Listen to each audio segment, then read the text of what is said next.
যুক্তরাষ্ট্র ও ইসরায়েলের হামলার জবাবে পাল্টা হামলা চালিয়ে মার্কিন জোটের গর্ব ধুলোয় মিশিয়ে দিচ্ছে ইরানের দুর্ধর্ষ গার্ড। মিসাইল হামলার মাধ্যমে মধ্যপ্রাচ্যে থাকা মার্কিন ঘাঁটি গুড়িয়ে দিচ্ছে তারা। এছাড়া ইসরায়েলের ওপর লাগাতার মিসাইল ছোড়া হচ্ছে। বিশেষ করে ইরানের সর্বোচ্চ ধর্মীয় নেতা আয়াতুল্লাহ আলী খামেনি নিহত হওয়ার পর নিজেদের এই ধ্বংসাত্মক রূপ দেখাচ্ছে আইআরজিসি। যুদ্ধের আগে থেকেই ইরানকে নিয়ে হিংসাত্মক বক্তব্য দিয়ে এসেছেন ইসরায়েলের প্রধানমন্ত্রী বেনিয়ামিন নেতানিয়াহু। এই কারণে এবার নেতানিয়াহুকে টার্গেট করছে ইরানি মিসাইল বাহিনী। নেতানিয়াহু ঠিক কোথায় বসে তার বৈঠক করে ইরান তা নির্ভুলভাবে জানে বলে হুঁশিয়ারি দিয়েছেন গার্ডের সাবেক কমান্ডার ইয়াহিয়া রহিম সাবাবি।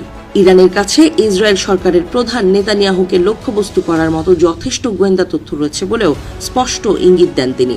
সোমবার রাতে রাষ্ট্রীয় টেলিভিশনে দেয়া এক সাক্ষাৎকারে এই সাবেক কমান্ডার সাফাবি বলেন, আমরা জানি নেতানিয়াহুর বৈঠকগুলো কোথায় অনুষ্ঠিত হয়। আমাদের গোয়েন্দা তথ্য ভান্ডার এখন বেশ সমৃদ্ধ।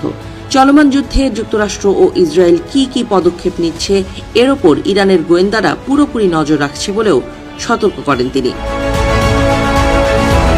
আয়াতুল্লাহ আলী খামেনির হত্যাকাণ্ডের ৩ দিন পর সাফাবির এই মন্তব্য অত্যন্ত তাৎপর্যপূর্ণ বলে মনে করা হচ্ছে। যুদ্ধ শুরুর পরই রোববার তেল আবিবে নেতানিয়াহুর কার্যালয়ে মিসাইল হামলা চালায় আইআরজিসি। তবে কার্যালয়ে না থাকায় প্রাণে বেঁচে যান নেতানিয়াহু। তবে নেতানিয়াহু যে এখনও আইআরজিসির মূল টার্গেটে আছে বাহিনীটির সাবেক কমান্ডার সাফাবির হুমকির মাধ্যমে তা স্পষ্ট হয়ে উঠছে। এদিকে কেন যুক্তরাষ্ট্র ও ইসরায়েল ইরানের বিরুদ্ধে এই নতুন যুদ্ধ শুরু করল, এই প্রশ্নের খোলা জবাব দেন সাফাবি। তিনি বলেন, মার্কিন প্রেসিডেন্ট ডোনাল্ড ট্রাম্প আসলে নেতানিয়াহুর ভুল তথ্য এবং অপপ্রচারের শিকার হয়েছেন। আমার রাজনৈতিক বিশ্লেষণ হলো, ট্রাম্প এখন নেতানিয়াহুর হাতের হাতিয়ারে পরিণত হয়েছেন। তারা ভেবেছিল 2025 সালের 12 দিনের যুদ্ধের পর ইরান দুর্বল হয়ে গেছে, কিন্তু ইরান এখন 10 গুণ বেশি শক্তিশালী। তিনি বলেন, বর্তমান হামলা শুরু হওয়ার আগেই ইরান তাদের গুরুত্বপূর্ণ মিসাইল স্টোরগুলো খালি করে ফেলেছিল। ফলে গত কয়েকদিন ধরে যুক্তরাষ্ট্র ও ইসরায়েল আসলে ফাঁকা জায়গাতেই বোমা ফেলছে। ইরানের পরমাণু ইস্যুতে যুক্তরাষ্ট্র ও ইসরায়েল কূটনীতির আড়ালে প্রবঞ্চনার আশ্রয় নিয়েছে বলেও দাবি করেন আইআরজিসি এর সাবেক এই জেনারেল।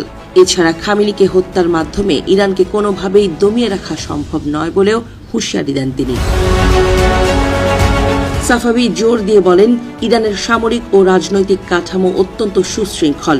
কোনো ব্যক্তির মৃত্যুতে ইরানের শাসন ব্যবস্থার কোনো ক্ষতি হবে না।